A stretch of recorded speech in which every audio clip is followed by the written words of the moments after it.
Hi అండి, welcome back to our channel Hasni Rachapudi. ఇదిగోండి, నేనైతే ఈరోజు మంచి రెసిపీతో మేము ముందుకు వచ్చాను. అది ఏంటంటే కాకరకాయ ఫ్రై అండి, లేదంటే కాకరకాయ కారం, ఏదైనా ఒకటే అండి. చాలా బాగుంటుంది, చాలా టేస్టీగా ఉంటుంది, చాలా సింపుల్గా తయారు చేసుకోవచ్చు. ఎక్కువ ఇంగ్రీడియంట్స్ అవసరం లేకుండా చాలా ఈజీగా చేసుకోవచ్చు అండి. టేస్ట్ అయితే సూపర్గా ఉంటుంది. అయినా కాకరకాయ చేదంటారు, కానీ కాకరకాయ ఇష్టపడని వాళ్ళు ఎవరుంటారండి? కాకరకాయ చేసే మేలు అంతో ఇంతో కాదు కదా. అందుకోసం అనేసి ఈరోజు సింపుల్గా కాకరకాయ కారం లేదా కాకరకాయ ఫ్రై ఎలా చేయాలో ఈ వీడియోలో చూద్దాం. ఇదిగోండి, నేనైతే 1/2 కిలో కాకరకాయలు తీసుకున్నానండి. ఇవి నాటు కాకరకాయలు, ఇవి చిన్నగా ఉంటాయండి. ఇవి నాటు కాకరకాయలు. ఇప్పుడు ఇవన్నీ శుభ్రంగా కడిగి తడి ఆరిపోయేటట్టు పెట్టినానండి. ఇప్పుడైతే వీటిని రౌండ్గా పల్చగా కట్ చేసుకోవాలండి. మామూలుగా రౌండ్గా కట్ చేసుకుంటే బాగుంటుంది. నేనైతే రౌండ్గా కట్ చేస్తున్నాను. ఇదిగోండి, ఇలా అన్ని రౌండ్గా పల్చగా కట్ చేసుకోవాలి. రౌండ్గా కట్ చేసుకుంటే బాగుంటుంది చూడడానికి కూడా. చూడండి, అన్ని ఈ విధంగా రౌండ్గా బాగా నీట్గా పల్చగా కట్ చేసుకోవాలి. తడి అంతా మనం ముందుగానే తుడిచిపెట్టినాం కాబట్టి కాకరకాయలను తడి ఏముండదు. చూడండి ఎంత పల్చగా ఎంత రౌండ్గా ఉన్నాయో. ఇలా అన్ని పైన చెక్క అయితే తీసుకోవాల్సిన అవసరం లేదండి. మామూలుగా చెక్కతో తింటేనే మన హెల్త్కి మంచిది. అందుకోసం అనేసి నేను ఇలానే చేస్తాను ఎప్పుడు. చూడండి, ఇలా అన్నీ కట్ చేసుకొని పక్కకు పెట్టేసుకొని ఇప్పుడు స్టవ్ పైన కడాయి పెట్టుకోవాలండి. కడాయి పెట్టుకొని ఒక 2 చిన్న టీ గ్లాస్ అండి, దాంతో ఆయిల్ వేసుకోవాలి. అంటే కొద్దిగా ఆయిల్ ఎక్కువగానే పడుతుంది, ఎందుకంటే అన్నీ ఫ్రై కావాలి కదా, అందుకోసం అనేసి. చూడండి, ఇలా అన్నీ ఫ్రై చేసుకోవాలి. ఆయిల్ వేసుకోవాలి. ఆయిల్లో మొత్తం నేను కట్ చేసిన కాకరకాయలు వేసుకోవాలండి. నేనైతే ఒక 1/2 కిలోకి ఒక గ్లాస్, అంటే చిన్న టీ గ్లాస్ అండి, మరి మీడియం సైజు కూడా కాదు, చాలా చిన్నది. దాంతో ఒక గ్లాస్ వేస్తానండి. 1/2 కేజీ కాబట్టి 2 గ్లాసులు వేస్తాను. ఇదంతా బాగా వేయించుకోవాలి కాకరకాయని.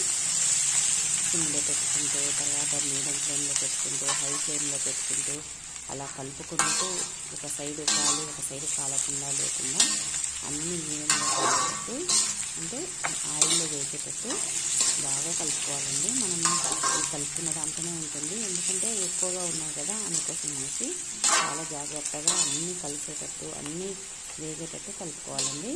అందుకోసం అనేసి మనం కడాయి పెట్టుకునేటప్పుడే కొద్దిగా వెడల్పాటి కొద్దిగా పెద్దగా ఉండేది పెట్టుకుంటే బాగుంటుంది. అన్నీ వేగుతాయి, లేదంటే కింది వేగుతాయి, పైన ఉన్నటువన్నీ అలానే ఉంటాయి. అందుకోసమని కొద్దిగా వెడల్పుగా ఉండే కడాయి తీసుకోండి. చూడండి, ఇలా అన్నీ కలుపుకుంటూ వేసుకోవాలి. ఇవి వేగడానికి దగ్గర ఒక 20 నిమిషాలు టైం పడుతుందండి.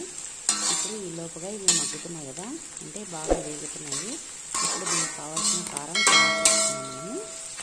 ఇప్పుడైతే నేను ఒక మిక్సీ జార్ తీసుకున్నానండి. ఆ మిక్సీ జార్లో ఒక 2 టేబుల్ స్పూన్ల కారం వేసుకోవాలి. ఒకవేళ మీకు కారం ఇంకా తక్కువ కావాలనిపిస్తే ఇంకొద్దిగా తక్కువగా వేసుకోండి. తర్వాత ఒక టేబుల్ స్పూన్ ఉప్పు వేసుకోవాలండి. చూడండి, 1 టేబుల్ స్పూన్ వేసి ఇంకా కొద్దిగా వేసాను నేను, అంటే ఉప్పు కొద్దిగా ఎక్కువనే పడుతుందండి. ఉప్పు కారం 2 కలిపి ఫస్ట్ మిక్సీకి వేసుకోవాలి. మనం కల్లుప్పు వేసాం కాబట్టి ఇప్పుడే వెల్లుల్లి వేస్తామంటే మనకు ఉప్పు అనేది అలాగే ఉంటుందండి. ఉప్పు కల్లు ఉప్పు కదా, అందుకని అలానే ఉంటుంది. అందుకోసం అనేసి ఫస్ట్ ఆ 2 పట్టుకోవాలి. తర్వాత ఒక వెల్లుల్లిని ఇలా పీసులు చేసుకొని వేసుకోవాలండి. పొట్టు తీయాల్సిన అవసరం లేదు, పొట్టు తీయకుండానే వేసుకోవచ్చు. కావాలంటే పొట్టు కూడా వేసుకోవచ్చు. నేనైతే అలానే వేస్తానండి, ఎప్పుడు పొట్టు తీయను.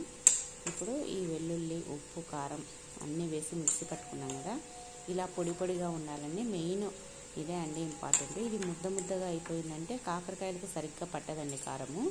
అందుకోసం అనేసి ఇది పొడిగా ఉండేటట్టు మాత్రం చూసుకోండి.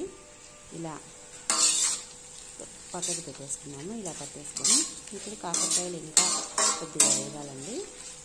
చూడండి, ఎన్ని కాకరకాయలు ఉన్నాయి. ఇప్పుడు కడాయిలోకి పొడి అయిపోయినాయి, అంటే వేగే కొద్ది తగ్గిపోతుంటాయి కదా, అందుకోసమని. చూడండి, ఇంకా కొద్దిగా బ్రౌన్ కలర్ వచ్చినాయి, ఇంకా కొద్దిగా వేగాలండి. ఏదన్నా పచ్చిగా ఉంటే అలా మధ్యలోకి అనుకుంటూ వేయించుకోండి. తర్వాత అన్నీ కడాయి అంతా స్ప్రెడ్ చేయండి. అంటే ఆ కడాయి ఉండే హీటుకు బాగా కాగుతాయండి. అంటే క్రిస్పీగా వస్తాయన్నమాట. బాగా వేగి చూడండి ఇలా అంతా అనేసుకొని మళ్ళీ కలుపుకోవాలండి. ఎందుకంటే ఆ సైడ్ కాలు ఉంటాయి కదా, మళ్ళీ మాడిపోతాయి అందుకోసం అనేసి. సూపర్గా ఉంటుంది కాకరకాయ ఫ్రై.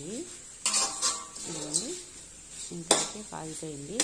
ఇప్పుడు మనము ఏమంటే ఆయిల్ ఫస్ట్ వేసాము కదా, ఆయిల్ అంత మనము వేగడానికి ఎక్కువగానే ఉండాలి. కానీ ఇప్పుడు మనం ఆయిల్ అంతా తీసేసుకుందామండి, ఎందుకంటే ఆయిల్ ఎక్కువగా అయిపోతుంది కదా, అందుకోసం అనేసి. చూడండి ఇలా అన్ని కాకరకాయలు పక్కకు అనేస్తే మధ్యలోకి ఆయిల్ వస్తుంది.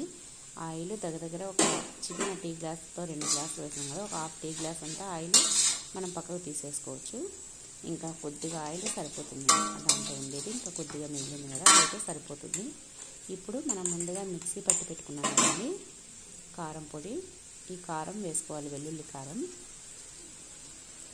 ఈ వెల్లుల్లి కారం ఒక్కటే సరిపోతుందండి, వీటికి ఏమీ అవసరం లేదు. ఇంకా మనకు ఆనియన్స్ కానీ, కరివేపాకు కానీ, కొత్తిమీర కానీ ఏది అవసరం లేకుండా చాలా ఈజీగా, చాలా సింపుల్గా చేసుకోవచ్చు. చూడండి చాలా బాగుంటుంది ఈ ఫ్రై అయితే. ఈ కారం మీరు రైస్లోకి తినొచ్చు, పప్పుచారులోకి తినొచ్చు, లేదంటే సాంబార్లోకి తినొచ్చు, లేదంటే సైడ్ డిష్గా ఏ కర్రీస్ ఏ పప్పులేకైనా తినొచ్చు, లేదంటే చపాతీలోకి ఇలానే తినేసేయచ్చు. చూడండి క్రిస్పీగా అలా అంటే కింద పడుతున్నాయి చూడండి, ఒకదానికి ఒకటి అతుక్కోలేదు అస్సలు. అందుకోసమని మనం పొడిని జాగ్రత్తగా పట్టుకోవాలండి, ముద్ద లేకుండా. చూడండి ఇలా పెన్నెమంతా స్ప్రెడ్ చేసేసి ఇంకా స్టవ్ ఆఫ్ చేసుకుందాము. ఒక 5 నిమిషాలు అలానే పెట్టేస్తే ఆ హీటుకు ఇంకా క్రిస్పీగా తయారవుతాయండి. సూపర్గా ఉంటాయి. ఖచ్చితంగా మీరు కూడా ట్రై చేయండి. ట్రై చేసి ఎలా వచ్చిందనేది నాకు కామెంట్లో చెప్పండి. ఇప్పుడైతే నేను ఇంకా రైస్లోకి నేనైతే ఈ కాకరకాయ వేపుడు చేసినప్పుడు నేను ఇంకా పప్పు అవి ఏం తిననండి, ఓన్లీ ఈ ఫ్రై తోటే తినేస్తాను. ఇంకా నాకు అంత ఇష్టము కాకరకాయ అంటే. చూడండి ఎంత కాకరకాయ వేసుకున్నాను, నాకు చాలా ఇష్టం అండి కాకరకాయ. మధ్యాహ్నము నైటు ఇదే తినేస్తానండి ఆ రోజంతా, అంత ఇష్టం నాకు. అసలు చేదు గీదు ఏముండదండి, చాలా బాగుంటుంది. మీరు కూడా తప్పకుండా ట్రై చేయండి. తింటుంటే ఇంకా తినాలనిపిస్తుందండి. అసలు ఎంత తింటున్నామో తెలియకుండా తినేస్తామో, అంత బాగుంటుంది కాకరకాయ అన్నము, అంత బాగుంటుందండి. మీరు కూడా తప్పకుండా ట్రై చేసి ఎలా వచ్చిందని నాకు తెలియజేయండి. చూస్తున్నారు కదండి ఈ వీడియో మీకు నచ్చినట్టయితే ప్లీజ్ లైక్ చేయండి, షేర్ చేయండి, సబ్స్క్రైబ్ చేయండి, పక్కనే ఉన్న బెల్ ఐకాన్ని క్లిక్ చేయండి. ఈ వీడియో చూసినందుకు అందరికీ థ్యాంక్ యూ ఫర్ వాచింగ్. మరి ఒక వీడియోతో మళ్ళీ కలుద్దాం. అంతవరకు బాయ్.